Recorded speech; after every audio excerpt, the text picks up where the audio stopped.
दोस्तों आपने देखा होगा कि तरह तरह के फल हमें देखने को मिलते हैं। प्याज है, गाजर है, मूली है, शलजम है, चुकंदर है।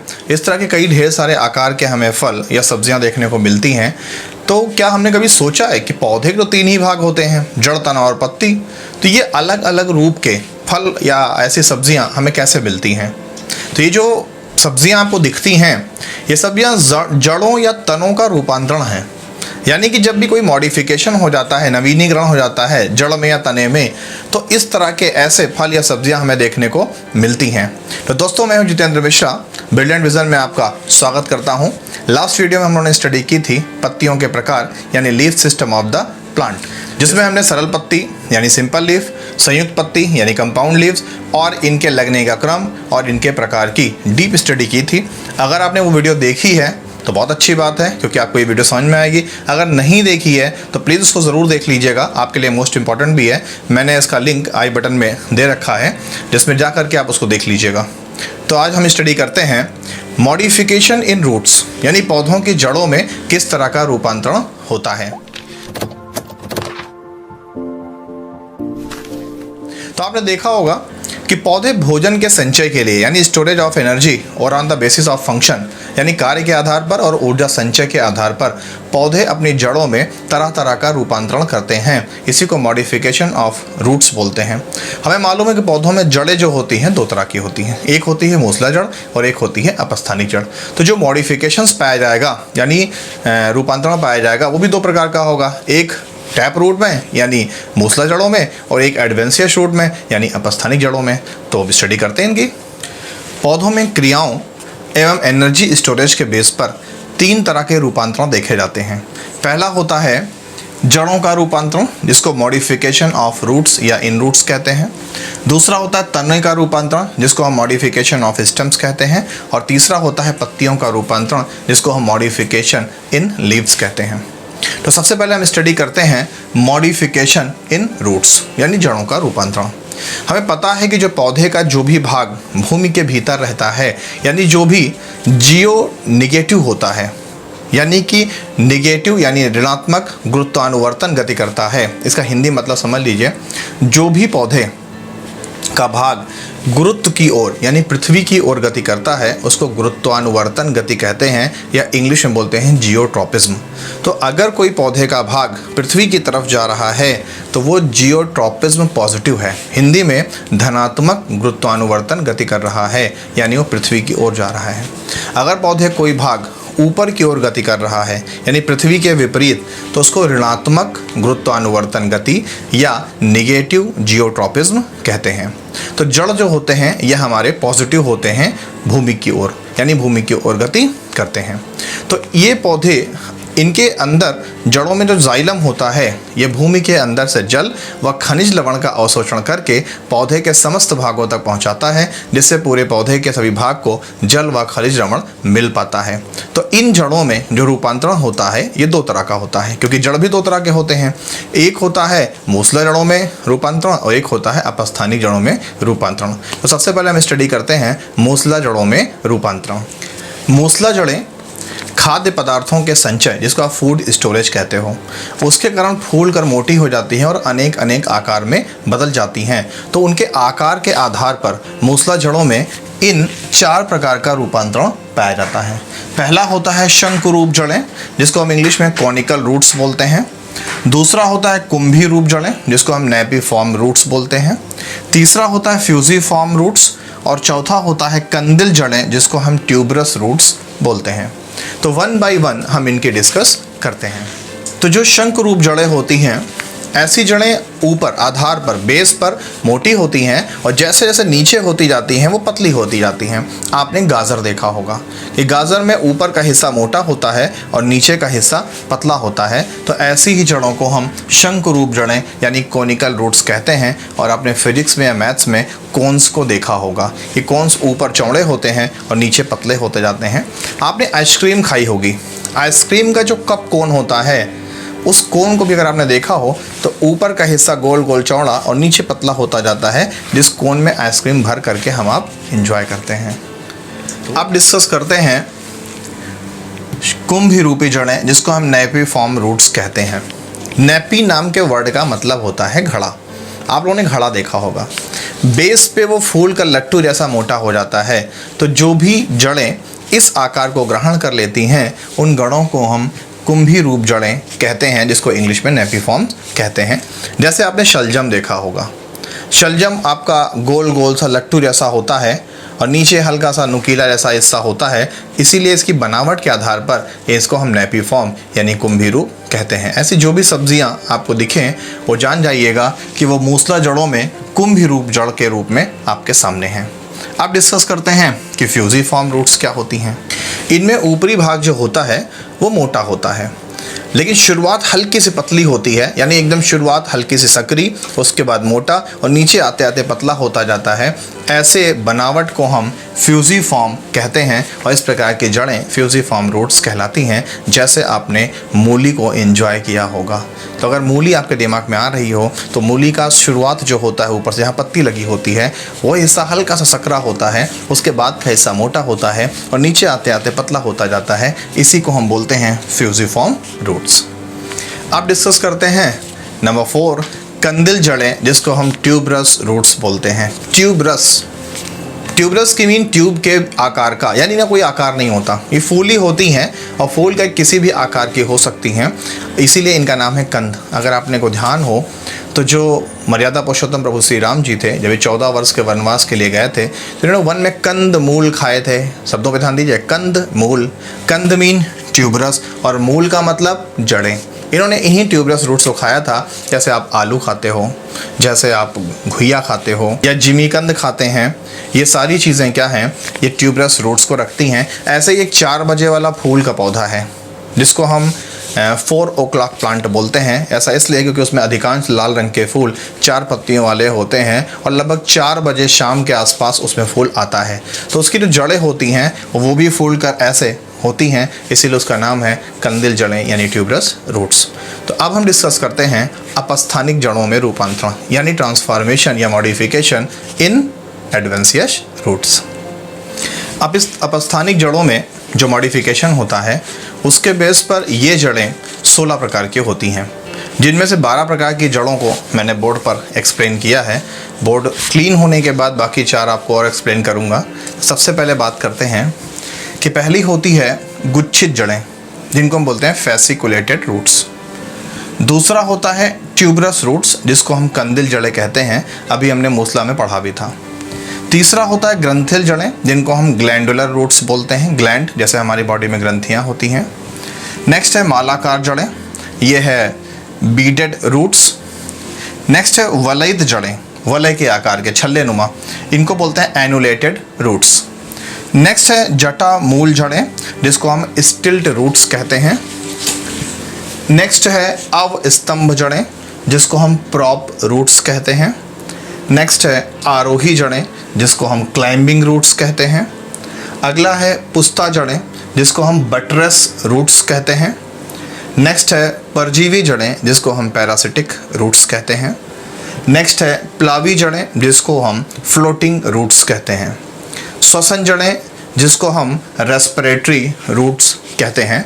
बाकी 4 अभी इसके बाद। तो 1 by 1 हम इन सभी रूट्स की स्टडी करते हैं। तो नंबर 1 गुच्छित जड़ें। ऐसी जड़ें बेस पर यानी आधार पर गुच्छे के रूप में होती हैं और ऐसी जड़ें सतावर में, डहेलिया में या गेंदा में भी पाई जाती हैं। आप उसको देख सकते हैं, आपने देखा भी होगा। Next tuberous roots. आपने देखा होगा कुछ जड़ें ऐसी होती हैं जो बेस पर मोटी होती हैं और नीचे पतली होती जाती हैं। इनको हम ट्यूबरस रूट्स कहते हैं, ट्यूब के फॉर्म की, ऊपर मोटी नीचे पतली, जैसे शकरकंद।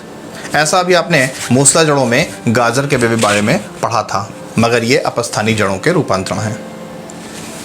नेक्स्ट ग्रंथिल जड़ें, ग्लैंडुलर, नाम से ही क्लियर, ग्लैंडुलर ग्रंथिल, यानी ये जड़ें शुरुआत में पतली पतली संकरी होती हैं मगर बेस पर जा कर के ये मोटी हो जाती हैं। जैसे आपने हल्दी देखी होगी, आमा हल्दी आपने देखी होगी जो चोट में काम आती है। तो हल्दी और आमा हल्दी ये दोनों में ये ग्रंथिल जड़ें यानी ग्लैंडुलर रूट्स पाए जाते हैं। अब डिस्कस करते हैं मालाकार जड़ों की। ये जड़ें माले के मनके जो नहीं होते हैं जिसको लोग गिनते हैं, तो माले के मनकों जैसी थोड़ी थोड़ी दूर पर मनकों जैसी जुड़ी होती हैं। जैसे आपने करेला की जड़ों को देखा होगा, अगर नहीं देखा है तो करेला बहुत कॉमन सा सब्जी है जिसको आप देख सकते हो। तो और कोशिश भी कीजिए कि साइंस को कभी भी पढ़िए तो जो आपके आसपास जनरल प्रैक्टिकल्स हो सकते हैं उन प्रैक्टिकल्स के अकॉर्डिंग पढ़िए। जब हम करके देखते हैं तो लंबे समय तक याद रहता है, वरना ये रटंत विद्या फलंत नहीं, रटी हुई चीज़ आपको लंबे समय तक याद नहीं रह पाएगी, समझ के रखेंगे तो याद रहेगी। नेक्स्ट, वलय जड़ें। वलय का मतलब होता है एनुलेटेड यानी छल्ले। तो ये जड़ें छल्ले नुमा जैसी होती हैं और इनका एग्जाम्पल है वेनुएला और यूरागोगा। ये दोनों पौधों की जो जड़ें होती हैं इनकी जड़ें छल्लों जैसी होती हैं, इसीलिए इनको हम एनुलेटेड रूट्स या वलयित जड़ें कहते हैं। अब डिस्कस करते हैं जटामूल जड़ों को। नाम से क्लियर है, जटामूल यानी कि मूल मीन जड़, जड़ की जटाओं से निकलती हैं। तो ऐसी जो जड़ें होती हैं ये जड़ के पास जो तने होते हैं वहाँ के पार्श्व से, पार्श्व का मतलब होता है लेटरल, बगल से निकलती हैं। जैसे आपने गन्ने में देखा होगा, आपने मक्के में देखा होगा, इन सब में तने के बेस पर जड़ें ऐसे ऐसे किनारे किनारे निकल कर फैली होती हैं और एक ऐसा सा बेस बना देती हैं। मेरी उंगलियों पर ध्यान दीजिए, ऐसा बेस बना देती हैं, इसीलिए इनका नाम है जटामूल जड़ें। मूल यानी जड़ की जटाएं। अब डिस्कस करते हैं अवस्तंभ जड़ों की।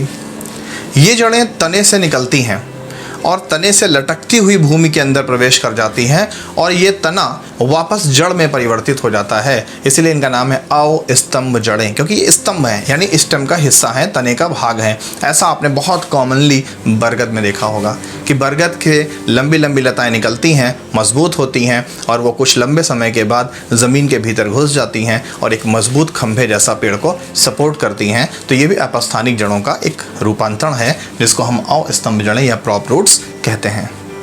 अब डिस्कस करते हैं आरोही जड़ों को, क्लाइंबिंग रूट्स। नाम से क्लियर है, क्लाइंबिंग चढ़ाई करने वाले, यानी ऐसे जड़ें जो किसी सहारे के द्वारा अपने आप को ऊपर बढ़ाती हैं या पौधे को सहारा प्रदान करती हैं, ऐसे जड़ों को हम क्लाइंबिंग रूट्स कहते हैं। ये जड़ें हमेशा पत्तियों के पार्श्व से, पार्श्व का मतलब होता है पर्व, पर्व मीन नोड से निकलती हैं और इनमें चिपचिपे एक पदार्थ होता है जो हवा के साथ सूख जाता है और सूख कर कठोर हो जाता है, जिससे इन तनों को या इन जड़ों को सहारा मिलता है। और ऐसी जड़ें आपने बेल में देखी होगी, अमर बेल जिसको बोलते हैं, मनी प्लांट में आपने देखा होगा, इन सब में इस तरह की जड़ें पाई जाती हैं जो किसी के सहारे से आगे बढ़ती जाती हैं। अब डिस्कस करते हैं पुष्ता जड़ों की। ये जड़ें जड़ों से निकल करके पृथ्वी के ऊपर मोटी मोटी उभर कर फैल जाती हैं, जिससे पौधे के बेस का क्षेत्रफल बढ़ जाता है। जैसे मेरी उंगलियां आपको दिख रही होंगी, तो ऐसे उंगलियों की तरीके ये ज़मीन पर उभरी उभरी हमें दिखती हैं, इससे पौधों का क्षेत्रफल बढ़ जाता है और पौधा ज़मीन में बहुत ही मजबूती के साथ रुका रहता है। ऐसी जड़ें आपने गुलमोहर में देखी होंगी। गुलमोहर एक ऐसा पौधा है जो हमारे आसपास मिलता है। इंडियन रबर में देखा होगा, रबर प्लांट जिससे रबर मिलता है, और देसी बादाम पौधे में भी इस तरह की जड़ें मिलती हैं, इनको आप देख सकते हैं। अब डिस्कस करते हैं मोस्ट इम्पॉर्टेंट रूट की, जिसको हम बोलते हैं परजीवी जड़ें। परजीवी जड़ें वो जड़ें होती हैं, पहली बात तो ये उन पौधों में पाई जाती हैं जिन पौधों के पास फोटोसिंथेसिस प्रोसेस यानी प्रकाश संश्लेषण क्रिया नहीं होता, उनमें भोजन का निर्माण नहीं होता। तो ऐसी पौधों से जो निकली हुई जड़ें होती हैं ये पोषक पौधे के यानी किसी दूसरे पौधे के जड़ों में घुस जाती हैं और वहाँ से ये जल और खनिज लवण लेती हैं और साथ में ही फोटोसिंथेसिस प्रोसेस से बना हुआ खाना भी उस पौधे से प्राप्त करती हैं। इनके पास एक होस्टोरियम नाम का हिस्सा होता है जिसको हम चूषक कहते हैं। उसी चूषक के सक्शन के द्वारा ये उस दूसरे पौधे के खनिज लवण को और भोजन को अवशोषित करते हैं। इस प्रकार की जड़ें हमारे बेल में पाई जाती हैं, चंदन में पाई जाती हैं, तो इसीलिए इनका नाम है परजीवी जड़ें, यानी कि पराये जीवों पर ये जीवित रह करके अपने पोषण को प्राप्त करती हैं। ये आपके सेमेस्टर एग्जाम के लिए और साथ ही बोर्ड एग्जाम के लिए मोस्ट इंपॉर्टेंट है। अब डिस्कस करते हैं प्लावी जड़ों की, जिसको हम फ्लोटिंग रूट्स कहते हैं। प्लावी का मतलब तैरना।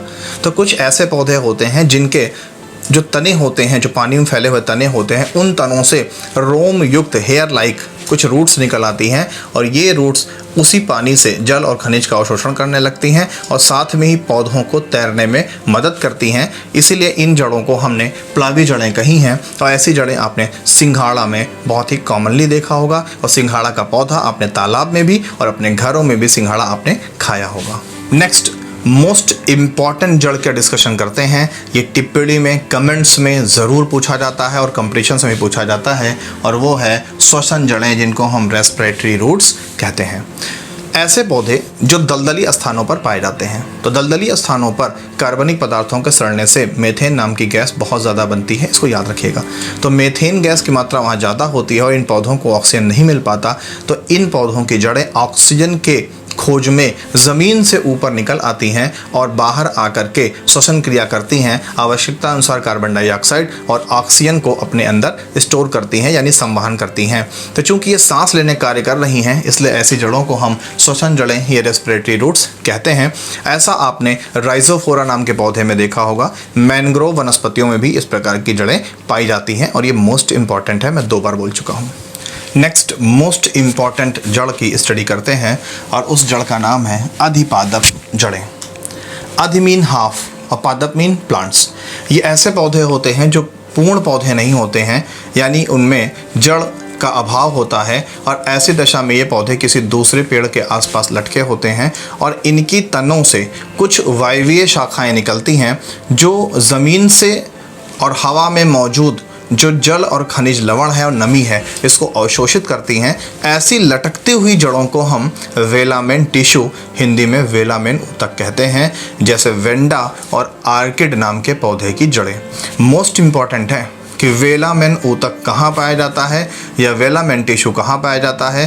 तो ये अधिपादप यानी एपिफाइट्स में पाया जाता है और ये नमी और जल और खनिज का अवशोषण करती हैं, मगर जड़ से नहीं करती हैं, वायु में मौजूद नमी को अवशोषित करती हैं। मोस्ट इम्पॉर्टेंट है। अब डिस्कस करते हैं पर्णमूल को। नाम से क्लियर है, पर्ण मीन पत्ती और मूल मीन जड़। कुछ ऐसे पौधे होते हैं जिनकी गूदेदार पत्तियों से कुछ जड़ें निकल आती हैं और उन जड़ों से नया पौधा भी बनाया जा सकता है। ऐसी जड़ों को हम पर्णमूल जड़ें कहते हैं, जैसे आपने अजूबा में देखा होगा। और इसीलिए इन जड़ों को हम प्रजनन जड़ें या रिप्रोडक्टिव रूट्स कहते हैं, जो कि मोस्ट इम्पॉर्टेंट है। टेट, सीटेट, सुपर टेट, इन सभी प्रकार की प्रतियोगी परीक्षाओं में आपसे पूछा जाता है कि रिप्रोडक्टिव रूट्स किसे कहते हैं, तो पर्णमूल को कहते हैं और ये अजूबा में पाया जाता है। आपने कभी अपने घरों में देखा हो तो आपने अजूबा की पत्ती को काटे कहीं लगा दिया है तो नया पौधा निकल आएगा। नहीं किया है, करके देखिएगा। अजूबा बहुत ही कॉमन पौधा है, कहीं भी मिल जाएगा। नेक्स्ट मोस्ट इम्पॉर्टेंट रूट है, मोस्ट इम्पॉर्टेंट, जिसको आप वेरी वेरी मोस्ट इम्पॉर्टेंट भी कह सकते हो, और वो है गांठ युक्त जड़ें, जिसको हम नोडुलेटेड रूट्स कहते हैं। नोडुलेटेड रूट्स जो होते हैं ये दलहनी पौधों में पाए जाते हैं। जितने भी लेग्यूमिनेसी फैमिली के पौधे हैं, जिसको आप दाल फैमिली बोलते हो, तो दाल फैमिली के जितने पौधे होते हैं, इनकी जड़ों की गांठों में राइजोबियम लेग्यूमिनेसोरम, नाम को दोबारा रिपीट करता हूँ, राइजोबियम लेग्यूमिनेसोरम नाम का बैक्टीरिया होता है, जो वायुमंडल की मुक्त नाइट्रोजन को नाइट्रेट में कन्वर्ट करके पौधों को खाद के रूप में देता है। इसीलिए आपने गौर किया हो तो जो भी दाल लगाए जाते हैं खेतों में, उनको यूरिया बहुत कम देने की आवश्यकता होती है, या समझदार किसान यूरिया देते ही नहीं हैं। और जब कभी दाल की फसल काट ली जाती है तो उसके जड़ों को खेत में ही छोड़ दिया जाता है, क्योंकि उसके अंदर ये राइजोबियम लेग्यूमिनोसोरम नाम का बैक्टीरिया होता है, जो नाइट्रोजन का फिक्सेशन यानी नाइट्रोजन का स्थिरीकरण करता है। तो ये बैक्टीरिया जड़ों में जहाँ पर रहते हैं वहाँ पर नोड्यूल्स बन जाती हैं, गांठें बन जाती हैं, ये उनका घर होता है। तो ये करते क्या हैं कि पौधों से तैयार भोजन को पौधों से लेते हैं और वायुमंडल से नाइट्रोजन को पौधों को देते हैं। तो दोनों एक दूसरे को फ़ायदा पहुँचाते हुए ज़िंदगी जीते हैं, और इस प्रकार के रिलेशनशिप यानी रिश्ते को हम सहजीविता यानी सिम्बायोसिस कहते हैं। मोस्ट इम्पॉर्टेंट है, अलग से पूछा जाता है कि सहजीविता से आप क्या समझते हो, या what do you mean by symbiosis. तो ऐसी जड़ों के संगठन को ही हम नोडुलेटेड रूट्स कहते हैं और ये सहजीवी पौधों में पाए जाते हैं। लास्ट डिस्कस करते हैं स्वांगी कारक जड़ें, नाम एसिमिलेटरी। एसिमिलेशन हमारी बॉडी में भी होता है। जब भोज्य पदार्थ का पाचन करते हैं तो हमारी लीवर्स में कुछ छोटी छोटी बाल नुमा स्ट्रक्चर्स होते हैं, जिनको विली बोलते हैं, वो भोजन का अवशोषण करते हैं। तो अवशोषण करना ही स्वांगीकरण कहलाता है। तो कुछ ऐसे पौधे होते हैं जिनके वायवीय तनों से जड़ें निकलती हैं और वो जड़ें हरी हो जाती हैं और हरी होकर के प्रकाश संश्लेषण क्रिया करने लगती हैं। ऐसी ही जड़ों को हम स्वांगीकारक जड़ें कहते हैं, जैसे आर्किड और वेंडा में ये जड़ें पाई जाती हैं। तो ये हमने स्टडी की अपस्थानिक जड़ों के रूपांतरण, जिसको मॉडिफिकेशन ऑफ एडवेंशियस रूट्स कहते हैं। अब हम नेक्स्ट वीडियो में स्टडी कर देंगे तनों में रूपांतरण यानी कि मॉडिफिकेशन इन स्टेम्स। पौधों के विभिन्न भागों में, चाहे जड़ हो, चाहे तना हो, चाहे पत्तियां हो, अपने कार्य और ऊर्जा भंडारण के आधार पर यानी on the basis of function, work function and energy restoration, इसके आधार पर ये जो पौधे होते हैं ये अपने तनों में, जड़ों में, पत्तियों में मॉडिफिकेशन यानी रूपांतरण करते रहते हैं। तो पौधे के तने में जो रूही रूपांतरण होता है 3 तरह का होता है। पहला होता है भूमिगत रूपांतरण, जिसको हम बोलते हैं अंडरग्राउंड मॉडिफिकेशन, यानी इस तरह का परिवर्तन जड़ों के अंदर वाले हिस्से में होता है जो कि ज़मीन के भीतर होता है। दूसरा है तने के भूपृष्ठीय रूपांतरण। भूपृष्ठीय, भू मीन पृथ्वी और पृष्ठ का मतलब सतह। तो पौधे का जो भी भाग पृथ्वी के सतह पर होता है, जिसको आप तना भी कह सकते हो, ऐसा रूपांतरण उनमें होता है। दूसरा है तने के वायवीय रूपांतरण। तो तनों का जितना भी हिस्सा वायु में होता है, यानी कि अबव द अर्थ, उस पार्ट में जो भी मॉडिफिकेशन होता है वो इस कैटेगरी में आता है। तो इन तीनों कैटेगरीज में कौन कौन तरह के रूपांतरण होते हैं, इनको हम 1 बाय 1 स्टडी करते हैं। जो भी तने भूमि के अंदर होते हैं वो तने हरे रंग के नहीं होते, पहली बात ही है। दूसरा, उन तनों में पर्वसंधियाँ, नोड्स, इंटरनोड्स ये सब पाए जाते हैं, जबकि ये चीज़ें जड़ों में नहीं होती। तो ये बात दिमाग में रखिएगा कि जितनी भी चीज़ें, पौधे का भाग ज़मीन के अंदर होता है उसको हम जड़ कहते हैं, मगर पौधे के कुछ ऐसे हैं जो तने भी भूमि के भीतर होते हैं। तो हम ऐसे तनों में मॉडिफिकेशन यानी रूपांतरण को पढ़ने जा रहे हैं, इसीलिए इसका नाम है underground modification in stems. Underground, भूमि के अंदर। जबकि जनरली हम लोग जानते हैं कि तने की बात कभी भी आती है तो हमारे दिमाग में आता है कि जो भी भाग भूमि के ऊपर है वो तना कहलाता है, लेकिन ऐसा नहीं है। पौधे के कुछ ऐसे तने हैं जो भूमि के अंदर होते हैं और वो जड़ नहीं बल्कि तने होते हैं। तो इनमें 4 प्रकार का रूपांतरण पाया जाता है, जिसमें से पहला है प्रकंद, जिसको हम बोलते हैं राइजोम। दूसरा है कंद, जिसको हम बोलते हैं ट्यूबर। और तीसरा होता है शल्क कंद, जिसको हम बोलते हैं बल्ब मॉडिफिकेशन। और नेक्स्ट होता है घन कंद, जिसको हम बोलते हैं कॉर्म मॉडिफिकेशन। तो 1 बाय 1 हम इनकी स्टडी करते हैं। तो सबसे पहले स्टडी करते हैं प्रकंद की। ये पौधे का वो तना होता है जो भूमि के अंदर क्षैतिज फैला होता है, हॉरिजॉन्टल। क्षैतिज इसको बोलते हैं, वर्टिकल इसको बोलते हैं। ऊर्ध्वाधर ये वर्टिकल है और ये हॉरिजॉन्टल यानी क्षैतिज है। तो ये तना भूमि के भीतर क्षैतिज दिशा में फैला होता है। इस तने के ऊपर नोड्स और इंटरनोड्स यानी पर्व संधियाँ और पर्व होते हैं। इन पर्वों से इस पर शल्क निकलते हैं। शल्क को बोलते हैं पतली पतली लेयर, जिसको हम स्केल्स इंग्लिश में बोलते हैं। इन्हीं से कभी कभी इसमें पत्तियाँ निकलती हैं और जड़ भी निकलना शुरू हो जाती है, जिससे कि एक नया पौधा बनने लगता है। और ऐसे परिवर्तन को आपने देखा होगा अदरक में।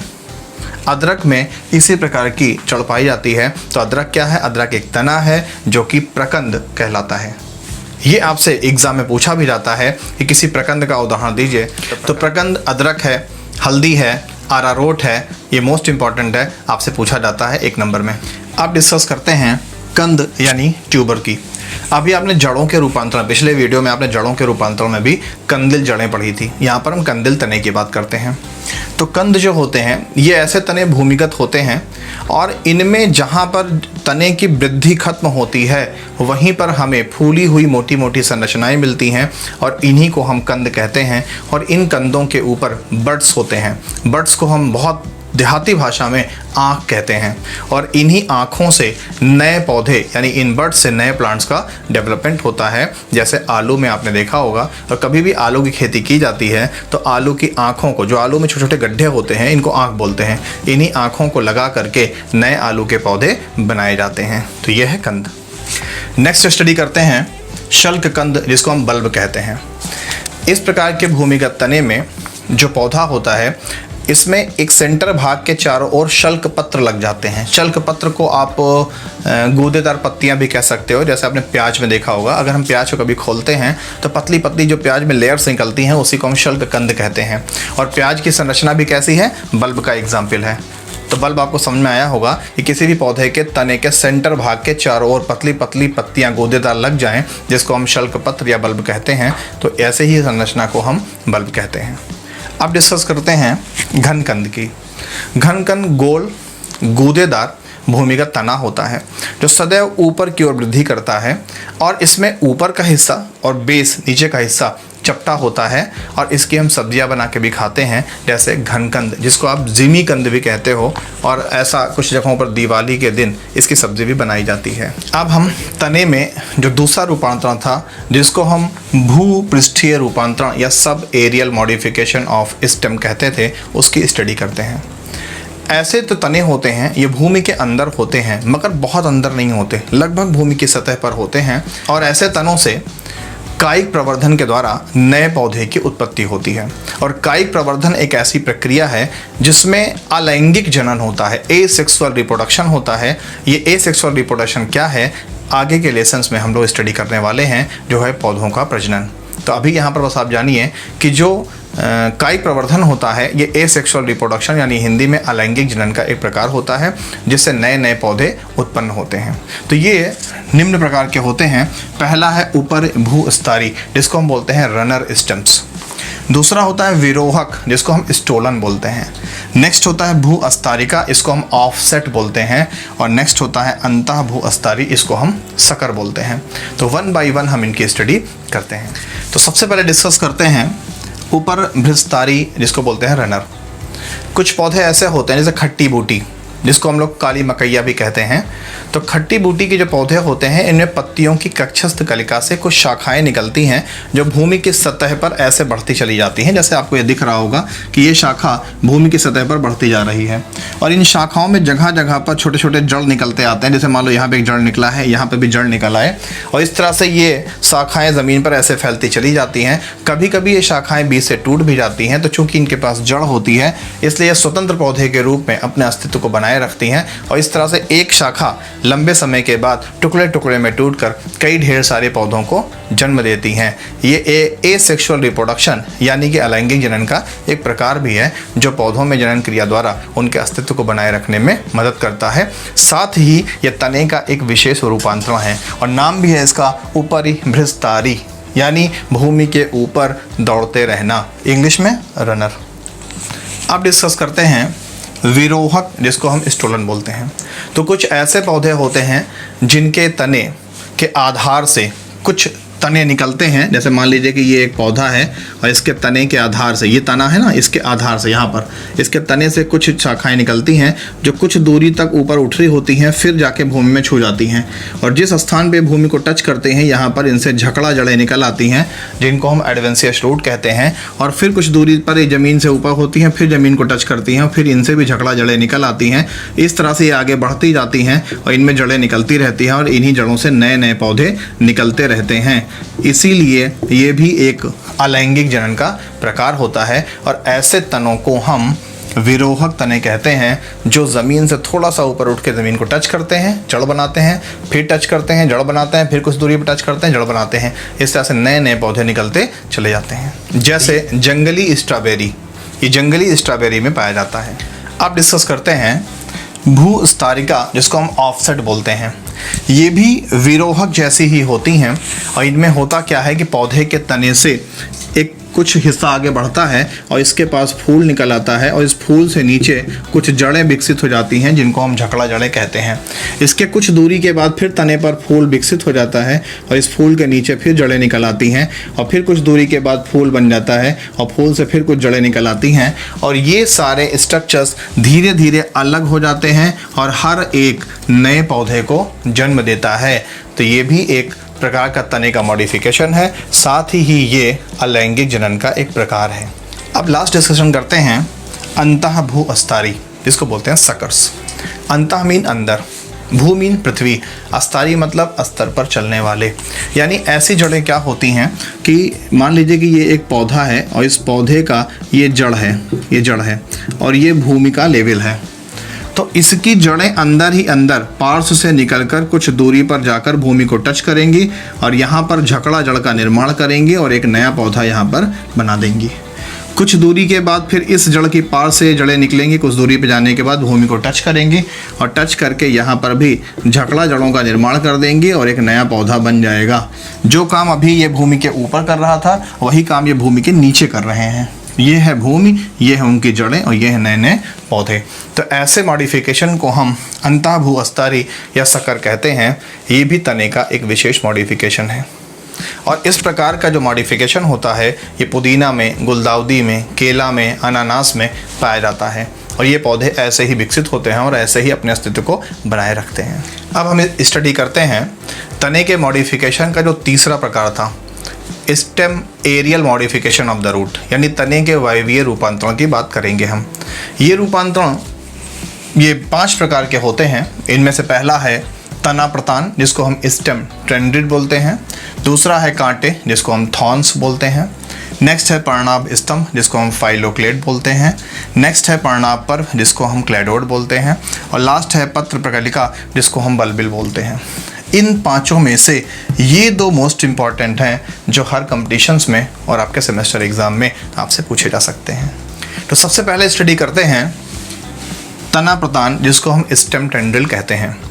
आपने अंगूर देखा होगा, तो अंगूर या जो बेल है, ऐसे जो भी पौधे होते हैं, इन पौधों में तने के पास से, मान लीजिए ये अंगूर है, इसके तने के पास से कुछ ऐसे ऐंठे गुच्छे जैसे, तार जैसे कुछ संरचनाएं निकलती हैं, जिनको हम टेंड्रिल यानी हिंदी में प्रतान कहते हैं। और ये किसी दूसरे पौधे या किसी दूसरे दीवार या ऐसे सहारों से जाकर अपने आप को लिपेट लेती हैं और पौधे को ऊपर चढ़ने में मदद करती हैं। ऐसा अंगूर में आपने स्पेशली देखा होगा, नहीं देखा है तो ज़रूर देखिएगा। तो इस प्रकार के रूपांतरण को ही हम स्टेम टेंड्रिल या तना प्रतान कहते हैं। नंबर 2 डिस्कस करते हैं कांटे, जिसको हम थॉर्न्स बोलते हैं। कांटों को आप सभी ने देखा होगा, विभिन्न पौधों में विभिन्न आकार के कांटे होते हैं। ये नीचे हल्का सा चौड़े होते हैं और नोक पर एकदम नुकीले होते हैं।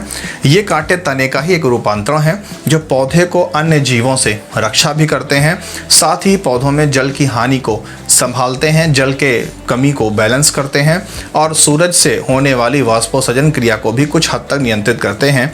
कांटे ज़्यादातर रेगिस्तानी पौधों में पाए जाते हैं, क्योंकि मैंने बताया ना कि जल की कमी को बैलेंस करते हैं। जैसे फूल में आपने गुलाब देखा होगा, गुलदाउदी देखी होगी, इन सब में कांटे होते हैं। नेक्स्ट डिस्कस करते हैं, मोस्ट इंपॉर्टेंट है, वो है पर्णाभ स्तंभ, जिसको फाइलोक्लेड बोलते हैं। शब्द पे ध्यान दिए, पर्णाभ पत्ती जैसा, स्तंभ माने तना, यानी कि ये ऐसे तने होते हैं जो मॉडिफाई होकर के पत्ती जैसे चपटे, गूदेदार और हरे रंग के हो जाते हैं, जिससे हरे रंग के कारण ये प्रकाश संश्लेषण क्रिया करते हैं। इन पर पर्व व पर्व संधियाँ होती हैं, जिनसे नए फूल और पौधे निकलते हैं। साथ ही ये जल के संवहन को मेंटेन करती हैं। इनकी सतह चिकनी होती है, जो पानी के वाष्पोत्सर्जन क्रिया को नियंत्रित करती है। और ऐसे पौधे और इस प्रकार का रूपांतरण सिर्फ मरुस्थलीय पौधों में, रेगिस्तानी पौधों में पाया जाता है, जिसका सबसे अच्छा एग्जाम्पल है जिसको आप सभी ने देखा है, और वो है नागफनी। नागफनी में जो पत्ती जैसी चपटी चपटी संरचनाएं आपको दिखती हैं, वो पत्ती नहीं है, वो तना है, और उसी को हम पर्णाभ स्तंभ यानी फाइलोक्लेड कहते हैं। अब डिस्कस करते हैं पर्णाभ पर्व की। तो कुछ पौधों के तने से जो पार्श्व हिस्सा होता है, जहाँ पर पर्व होते हैं, नोड्स होते हैं, वहाँ से कुछ पतली पतली चपटी चपटी संरचनाएं निकलती हैं। इन्हीं पतली और चपटी संरचनाओं को हम पर्णाभ पर्व कहते हैं। ऐसा आपने सतावर में देखा होगा। सतावर एक ऐसा पौधा है जिसका हम मसाला के रूप में भी इस्तेमाल करते हैं। नहीं देखा है, देख लीजिएगा। लास्ट डिस्कस करते हैं पत्र प्रकलिका की, जिसका नाम है बुलबिल या बल्बिल। पत्र प्रकलिका यानी किसी कली का रूपांतरण होती है। ये कली पौधे की जो मात्र पौधा होता है उससे अलग हो जाती हैं और उससे अलग होकर पृथ्वी पर गिर जाती हैं और गिर करके नए पौधे को जन्म देती हैं। ये भी एक एसेक्सुअल रिप्रोडक्शन यानी अलैंगिक जनन का एक प्रकार है, जो जिमीकंद नाम के पौधे में आपने देखा होगा और पाया भी जाता है। तो प्रतान भी एक विशेष मॉडिफिकेशन है लीव्स यानी पत्तियों का। अब नंबर 2 डिस्कस करते हैं पर्ण अंकुश की, जिसको लीफ हुक्स बोलते हैं। हुक अपने कपड़ों में भी लगाते हैं, और हुक क्या करता है, हुक कपड़े के 2 सिरे को आपस में जोड़ के रखता है।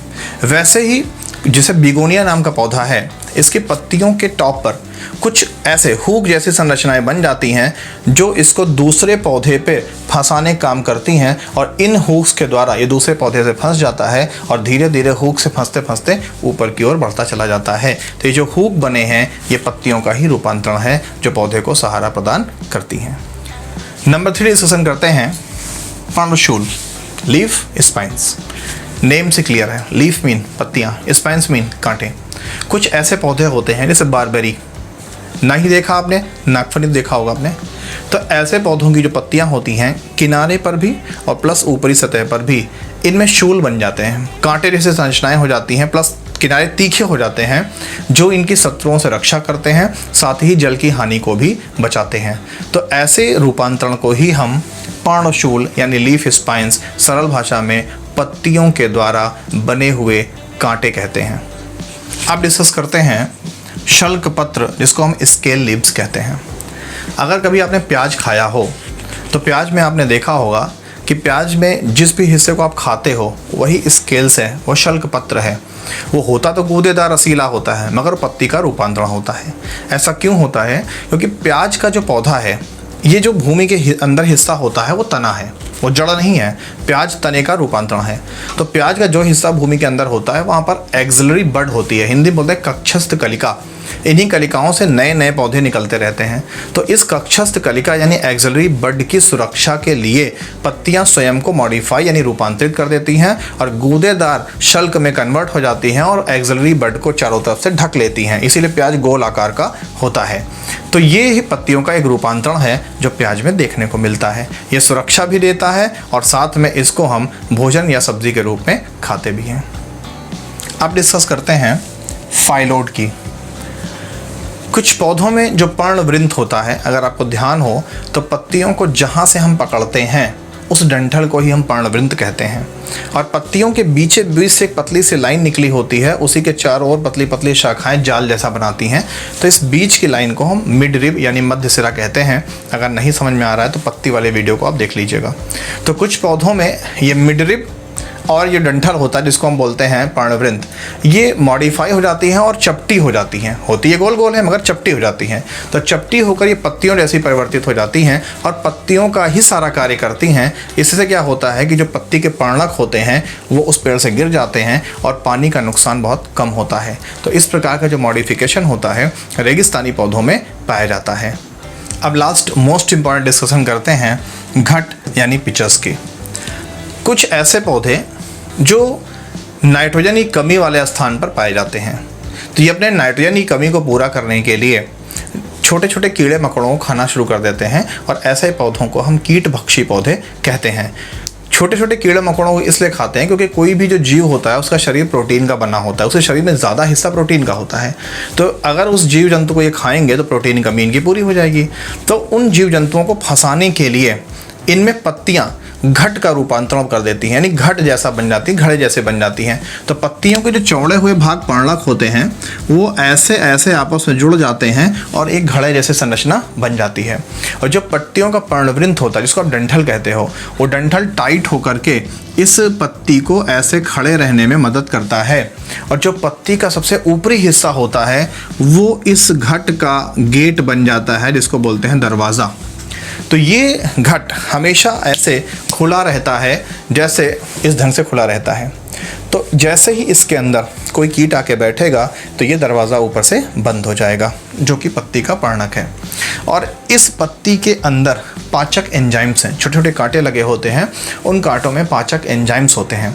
तो जब कीड़ा इस पत्ती के अंदर पहुंचता है और ये पत्ती बंद हो जाती है तो तुरंत पाचक एंजाइम्स यानी डाइजेस्टिव एंजाइम्स रिलीज होते हैं और उस कीड़े को पचाना शुरू कर देते हैं। और कीड़ा जब पच जाता है तो प्रोटीन पॉलीपेप्टाइड से ब्रेक होती है, पॉलीपेप्टाइड्स पेप्टाइड से ब्रेक होती है, पेप्टाइड्स ब्रेक होती है अमीनो एसिड्स में, अमीनो एसिड ब्रेक होता है अमोनिया में और अमोनिया ब्रेक हो जाता है नाइट्रोजन में। इस तरह से इन पौधों में नाइट्रोजन की कमी पूरी हो जाती है और ऐसे ही पौधों को हम कीटभक्षी पौधे कहते हैं। सबसे अच्छा एग्जाम्पल जो कि घट की बात हो रही है इसलिए घट पर्णी, बाकी तो ड्रोसेरा, नेपेंथीज, ब्लैडरवर्ट, ये सब के सब एक कीटभक्षी पौधे हैं जो कि मोस्ट इंपॉर्टेंट है। अब हम डिस्कस करते हैं पत्तियों के कार्य की। नंबर 1, पत्तियां हरे रंग की होती हैं। पत्तियों का हरा रंग क्लोरोफिल के कारण होता है। पत्तियां इन अपने हरे रंग के क्लोरोफिल के कारण ही सूर्य के प्रकाश की उपस्थिति में वायुमंडल से कार्बन डाइऑक्साइड, भूमि से जल लेकर प्रकाश संश्लेषण क्रिया करती हैं, जिससे पौधों में भोजन का निर्माण होता है। और उसी स्टोरेज फूड को हम फल, फूल और पत्ती के साथ सब्जी के रूप में खाते हैं, साथ ही फलों के रूप में भी खाते हैं। पत्तियां पौधे के वाष्पोत्सर्जन क्रिया को नियंत्रित करती हैं। पत्तियों के किनारों पर जो छोटे छोटे छेद होते हैं जिनको हम स्टोमेटा कहते हैं, इन पर्णरंध्रों के द्वारा ही वाष्पोत्सर्जन क्रिया होती है। पत्तियों विभिन्न प्रकार के रूपांतर करके पौधों को सहारा और सपोर्ट देती हैं। जैसे अभी आपने टेंडल्स में देखा था, पत्तियां अपने आप को रूपांतरित करके कीटभक्षी पौधों में घट बनाती हैं, जिससे वो पौधे अपने नाइट्रोजन की कमी को पूरा करते हैं और जीवित बने रहते हैं। इस तरह से पत्तियों के बहुत से कार्य हैं जिसको हम पत्ती वाले वीडियो में आपको बता चुके हैं। तो उम्मीद करते हैं कि आपको ये कंटेंट समझ में आया होगा। अगर ऐसा है तो प्लीज़ लाइक, शेयर और सब्सक्राइब कीजिए, जिससे कि मेरे अपडेट्स आपको ऐसे ही मिलते रहें। मिलते हैं नेक्स्ट वीडियो में। अगर आपके पास कोई भी कन्फ्यूज़न है तो आप कमेंट बॉक्स में उसको मुझसे कंसल्ट कर सकते हैं।